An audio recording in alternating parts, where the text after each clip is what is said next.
everybody, welcome back to my channel. I hope you're having a lovely day.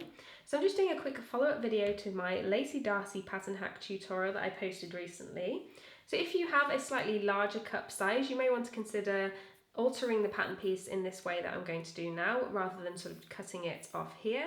So the bra is drafted for a B to D cup, and maybe you can get away sort of, if you have a double D size, not making any alterations to the bra. However, if you're doing the Lacy Darcey and you sort of fall into the D cup, double D and onwards, then you'll want to alter the front pattern piece slightly differently just to give you a bit more coverage at the front here.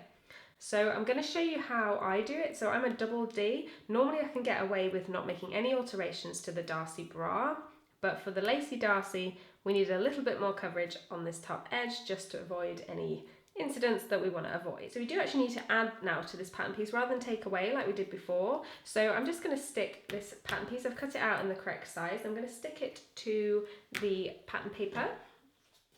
If you don't have pattern paper, you can use even newspaper or any other kind of paper you like, printer paper, anything like that. Just stick it down, just all along that top edge like that.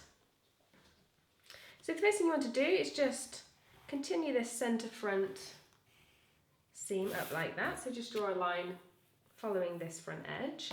Then mark a point on this line that's just 1.5 centimetres, so 5/8 of an inch, up from the top of the pattern piece, so where this corner is here. Just mark a point 1.5 centimetres or 5/8 of an inch higher than there. Then what you want to do is just mark a point 4 centimetres down from this top edge here. So mark this on the bust seam just there, so 4 centimetres down, that's approximately 1.5 inches. And then just join them together like that. And there you are, that's all that we have to do. If you do still find you want more coverage, just increase the point here on this line and connect the two. The higher up you go, the more coverage you will have. So I really hope you found this tutorial helpful if you are sewing the Lacy Darcey for a slightly larger cup size like I am, and thank you for watching. I'll see you next time.